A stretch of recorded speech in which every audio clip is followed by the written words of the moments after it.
What is the lowest deposit you can have? And what Zero. is zero? It's a deposit, so you're not paying a deposit. So you can wake up one day and your family's going to help with the security for 20%. So you're not paying lender's mortgage insurance. Assuming you're not paying stamp duty if you're first homeowner, then you can get started.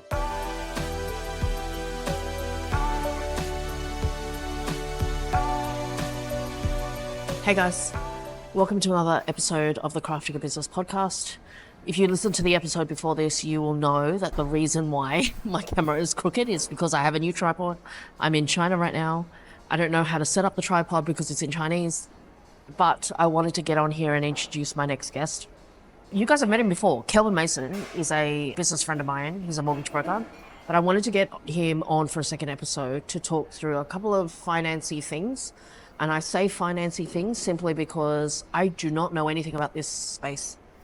And he's going to educate me and educate this community because, yes, we are a craftsman community and most of us are probably very creative, but things like finances and mortgages and all that stuff is part of life. And I don't know about you guys, but I feel a little bit out of my depth in that space, which is why I wanted to get him on.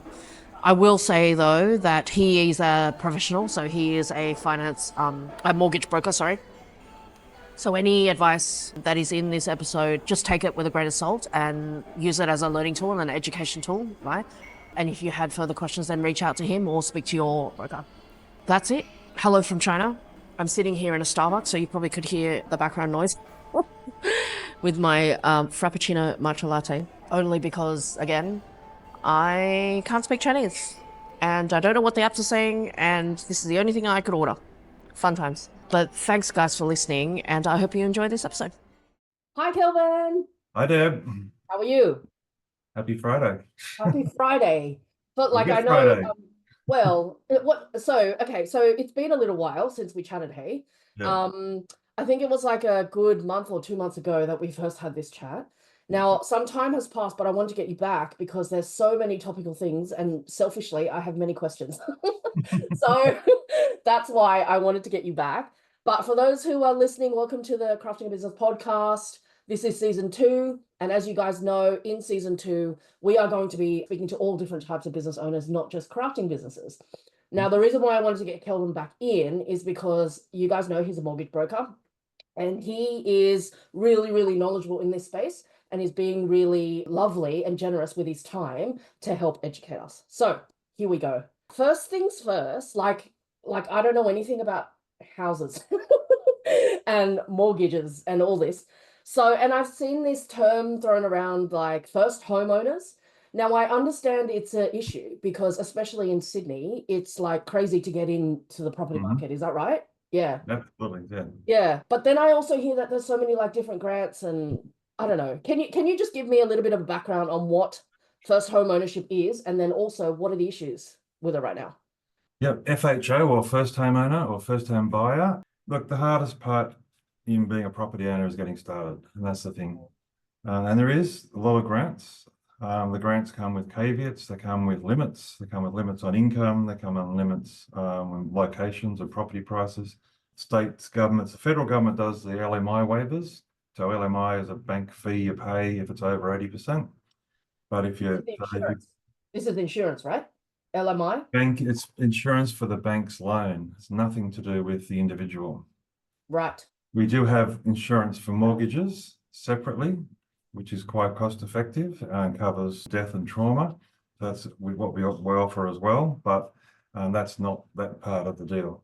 Yeah, so LMI is basically the banks could stop at 80% and say we're not lending anymore. So then saving 20% is going to take a lot longer. So it's still a benefit, but just a cost.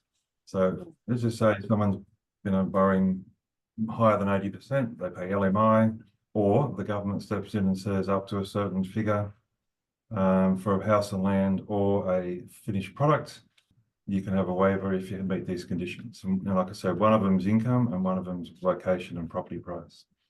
Interesting. Okay. So location and property price, does that mean like the location bit especially, that means they want to buy outside of like metro or like okay. Well, it's in metro. Like stamp duty for New South Wales is 800,000 and you pay no stamp duty. If you go up to $1 million, there's a sliding scale where at $1 million you're paying full stamp duty. It's a big change, but there's a lot of places that people want to buy $1 million property, therefore they don't qualify. The other one is the lender's mortgage insurance, which is similar. If I remember off the top of my head, I think it goes up to $1 million LMI for buying a property, so it's a different criteria. But for a single, the income's 125, and if you earn more than that, you don't qualify at all. And then for couples, I think it was 170 or something. So again, if you go over that, you don't qualify. Yeah, there's a lot of people who don't earn that much money, but there's a lot of people who do. Yeah. So, and they're looking, the higher income you're earning, normally you're wanting closer to the city, and you're also looking for a higher property price. Well, that's what you need to pay. Everyone would like to have a lower property price, but that's not what happens. So then what are you finding? Like the customers that you're seeing that, decided that they're going to buy their own home, are you finding that they are under that threshold or over that threshold? And therefore, do they qualify for the grant at all? It's mixed bag. But that's the first thing we look at anyway. One of the questions we first ask is, your first homeowner. Now, most buyers already know that question, but that's okay. But, we ask and make sure, and then like spoke to a gentleman this morning, and should be buying his house next week. He earns more than 125,000, so therefore he doesn't qualify for LMI, but his property price is around 700 to 760, so he qualifies for no stamp duty. Right. So that's in my layman's terms. So that's like he qualifies for one, doesn't qualify for the other. Absolutely. But then at the same time, it still works for him because, it's better than not qualifying at all. I mean, that's 25, 30 grand is worth in your pocket and someone else's. And right now, he's paying lender's mortgage insurance, but we're fiddling with him to work out if he can do 85% borrowing or 90%. Because if he pays 85%, he pays $7,000 mortgage insurance. If he pays 90%, it's $14,000. So if he saves a little bit more, which is basically there, but we don't want to leave him short either. But he saved himself $7,000 on top of the stamp duty. So he still pays some LMI, but it's not as much. Do you find that like a lot of this is scenario 1, scenario 2? So I relate to this because, when we're importing, it's like when we're consolidating, is supplier 1 ready? Oh, supplier 1 isn't ready. So then we have to wait for supplier 2. Supplier 2, can it go first? Can it wait? It sounds similar to this. Like all parties need to kind of, everything needs to align. Stars have to align. 100%. So there's 3 main paths to lending: income, deposit, and what we call policies. So the policies are all the other things, including LMI and where the money came from, how long they've been employed. And my team puts it into an Excel spreadsheet.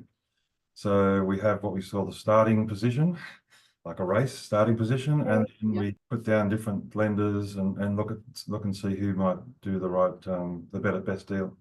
And your spreadsheets must be like so. I think I would be so overwhelmed because there would be. We've worked on it to make it pretty simple, and what we do anyway, we can share that spreadsheet. There's nothing on there that's we want to make sure consumers and borrowers are educated. So particularly when someone, like I did one yesterday, had 8 or 9 properties. So making it's easier on a spreadsheet to have all the numbers correct. Yeah. Rather than trying to fiddle around. Like check any kind of checklist we all do, you can quickly see what's missing. How often, do banks change their details all the time? And, something like a spreadsheet, you probably put all the information together and then is it out of date after a day?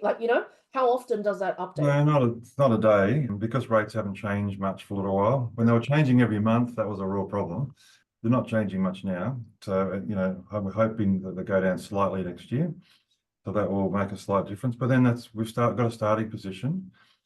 It's to do with what the property is and what the deposit is and everything else. And then we just obsolete that, keep it, and modify it and start again with what's new. Yeah, okay.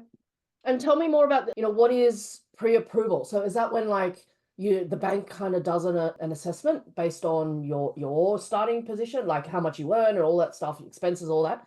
Is that right? And explain it to me in proper ways. Yeah, it's effectively, for most lenders, it's effectively a full loan application.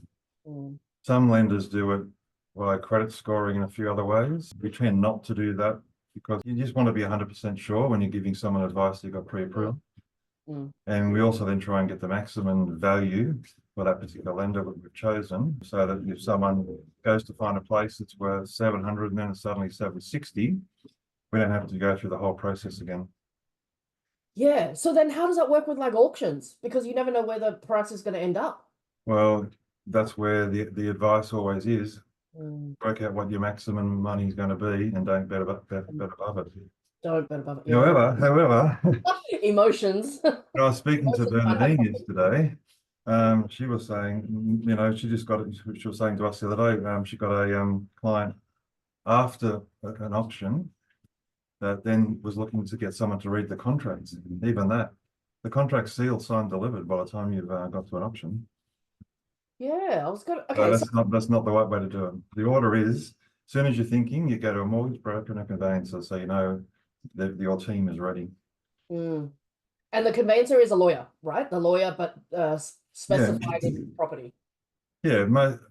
Most of the ones we deal with are, but you can be a conveyancer, which is still a bit separate. They're not a lawyer as such, but they're a specialist in that area. Yeah. They don't do property commercial stuff. They don't do buy and sell properties and that kind of stuff. They're not as expert in any issue that comes up, Mm. but they tend to be cheaper as well. Yeah. So talk me through, okay, you said, as soon as you're interested in a property, the first thing you should do is speak to a mortgage broker and a conveyancer. What's after that? Like, what is the best case scenario? Gold star, because we're getting Well, then you've got to speak to an agent, yeah. and then or go straight to finding a buyer's agent. But certainly, you're going to need to have an idea of the market. Certainly, when I bought before and talked to other people, it's the same. You just immerse yourself in what you're doing. Mm. If you're going to buy in one location, you're going to just go to all the open homes. You're not trying to buy at that time. You're just going to go to the open homes. You're going to look at all the reports, work out.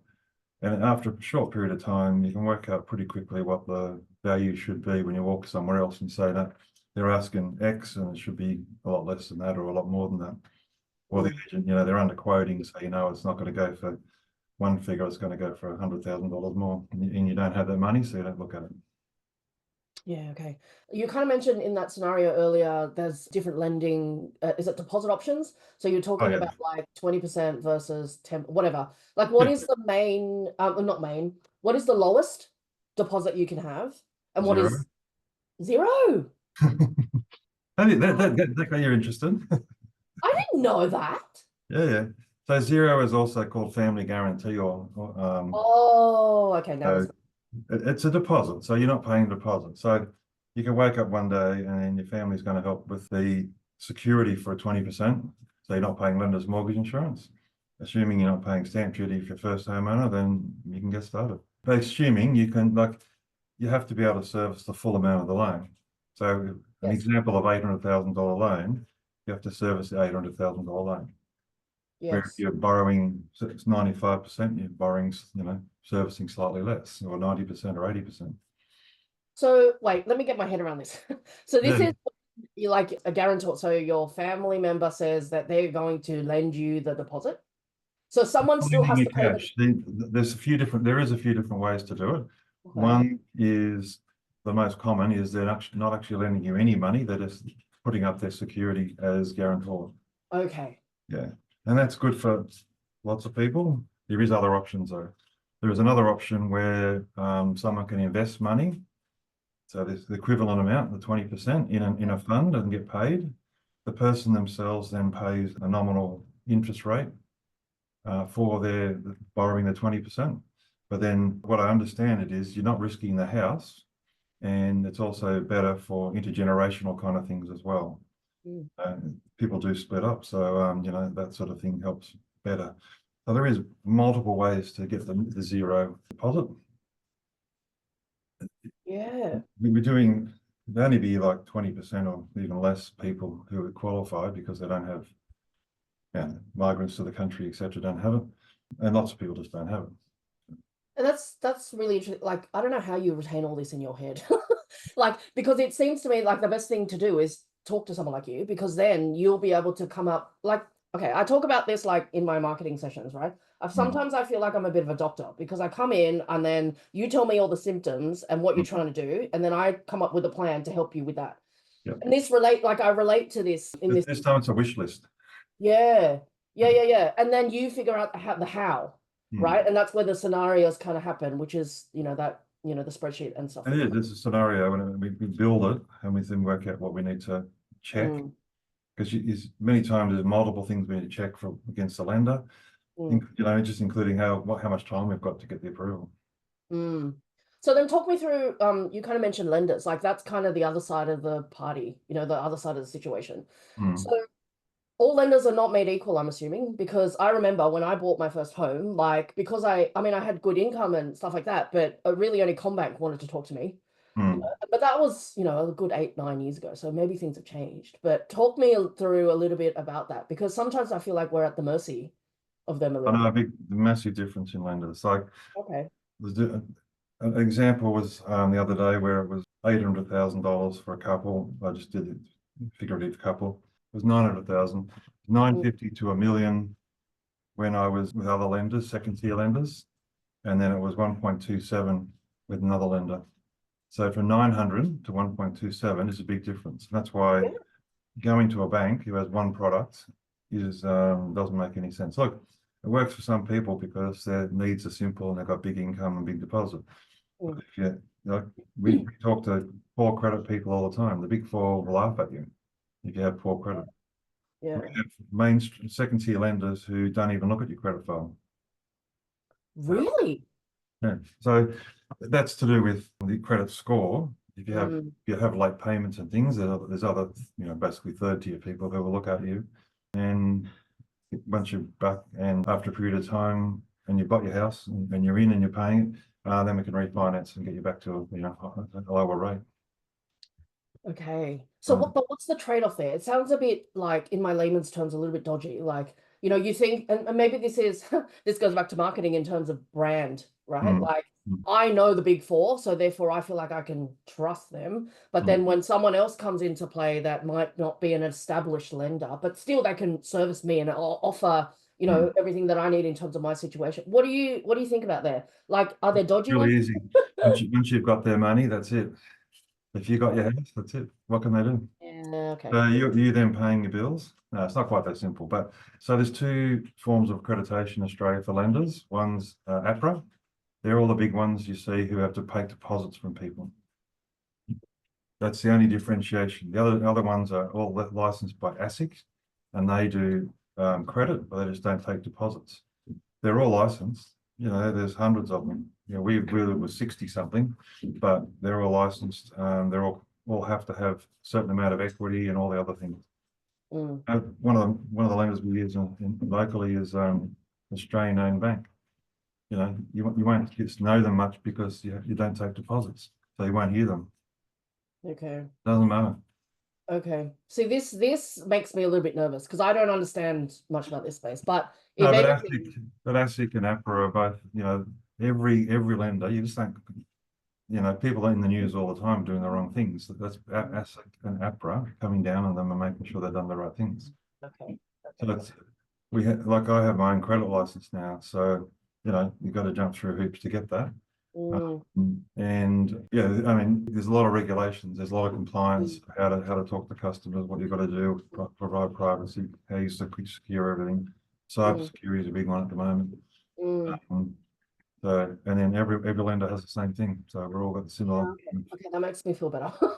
Because like at least there's like other things that are in play that dictate whether what you can do and what you can't. Yeah.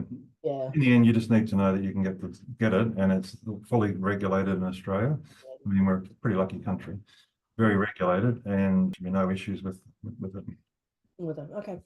That's really interesting. Okay. So then tell me through, like, if we were to summarize, talking about like if you're decided you're going to buy a home, you're a first homeowner, what are the first kind of questions and what are the common questions that you get from, the person that's wanting to borrow? What are they? Tell me, like, what are the basics FAQs that you always get so that, people can come to you, hopefully with answers to those? Well, it's always, what can I borrow? And so really it's maximum borrowing capacity. That's, like I said, relating to income and deposit, and then all the other policies. So the policies starting off with income, how you make your income, how long you've had it for self-employed, if you're a casual employee. Really, it's a 10-minute process, really. doesn't take much longer than that to get the initial. And then if we need more, we get more. We always, after asking a few questions, send privacy and then get some ID and run the credit file. So then we can 100% see what lenders will see when we lodge an application. Okay, okay. And it doesn't, and you find things all the time that shouldn't be there. Yeah. But like we've got one at the moment where they're going through potential bankruptcy. Well, they obviously have something bad on their file, but then we're going to see if we can mitigate that because they've moved from being self-employed now to being PAYG. So again, there's different ways to look at the same thing. Yeah. Only a starting position. Yeah, okay. So if I'm hearing you right, like, yes, do your research, yes, look at location, all this stuff, but the first thing really you should be doing is speaking to someone like you to kind of, it's almost like an assessment of where you are, and I find that a little bit scary. It's like going to the dentist or going to the doctor. Like, I'm a bit scared about that, but in the way that you've kind of explained it to me, if it's a 10-minute process, like that doesn't sound so overwhelming. It's not, yeah.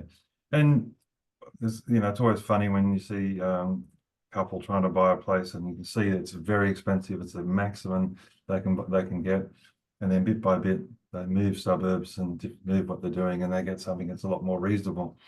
And they're going to be better off and get it paid off quicker. Buying your own first home is fantastic. That's the start, but you want to buy an investment property as well. Investment probably later. Yeah. Otherwise, it's hard to retire. Yeah, that's true. Yeah, but I guess, like, I don't know, it makes it all the things that you're hearing in the news, and maybe a lot of this is a bit of myth busting, right? Like, maybe it's a lot of marketing hype and selling advertising. Yeah, but I mean, it sounds scary to break into this market, but like, if you're telling me it's only a 10-minute assessment, then at least you'll know what your starting position is and what's achievable. Yeah, yeah. But can you tell me, how much deposit to save, or beg, borrow, and steal from family? Whatever you need to do. I mean, well, yeah, basically, Bank of mum and dad. Bank of mum and dad. The mum and dad part can be zero, no deposit, but it can also be actual physical cash deposit.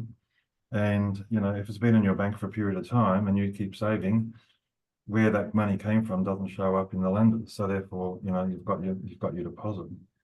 You can save more money. So we're like priests. You've got to tell us the full story, and then we'll tell you what goes on after that. No, you just want to talk to more people, because once you get involved, it's just massive amount of improvement in your personal wealth. Yeah, I mean, and going back to the whole doctor example, like, if you leave something out, then they can't make a full assessment or full understanding, right? And I don't like surprises. Like, I do like surprises when it's a good thing, but not when it's to do with, finance and all this stuff. So well, that's what the credit file gives us most things, almost everything. And then we look on, if someone's missed payments or something on their credit cards and the like. But then some lenders don't look at that. So more and more lenders don't even look at whatever's the day-to-day stuff. It's only what appears on your credit file, and that's the better way of doing it. So then because I've been hearing about, like, Afterpay, for example. Afterpay is not really a loan, but it's also, like, is it on your credit file now? Again. Well, yeah, I think it's on your credit file. It is? Okay. It may not be. Because I've read conflicting. They'll see transactions too, so. Yeah. But because I've seen some people say if you're going for a house, you shouldn't be using Afterpay in the 6 months leading up to it, for example. It's just purely like, you may have borrowing capacity in excess. Doesn't matter then. Okay. We always say don't cancel your credit cards up front. Let's just see what we need to do. And most of the time we reduce the limit. And then really, if they wanted to, they could increase the limit after the loan. Okay. Yeah, so but that's what they can do, because we want to keep people with their bids. Well, I mean, it's clear here that the main thing is have a conversation, right? Have a conversation, because you don't know what you don't know. Yeah, and everyone's starting position is completely different. So that's all I do. I don't do anything else for a living. I just find finance. Yeah. What I was going to bring up, we talked before about the zero deposit, and then the 5% deposit is for the family, for all the government schemes, so 5%. You can also get in a house with a 2.2% deposit, fee, 50% fee. It's 2 loans. It's an 80% loan and a 20% loan over 15 years. So you need a higher income, but if you've got a higher income, no deposit, category 1, main townships, anything less than 8 stories on a unit, then for 2.2% you can go into a house. And you know how the biggest problem is trying to find a property? That comes with a buyer's agent, free buyer's agent for 2.2%. Owner occupied or investor. Okay. So normally, let's wind this one back, because normally buying investment property is maximum 90%. Yes.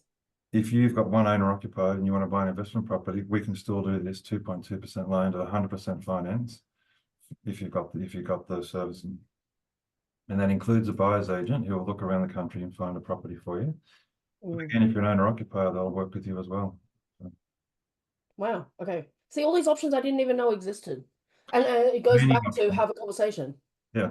Goes back to have a conversation, because you don't know what you don't know, and I mean something like this would only be recommended if it's right for you. So yeah.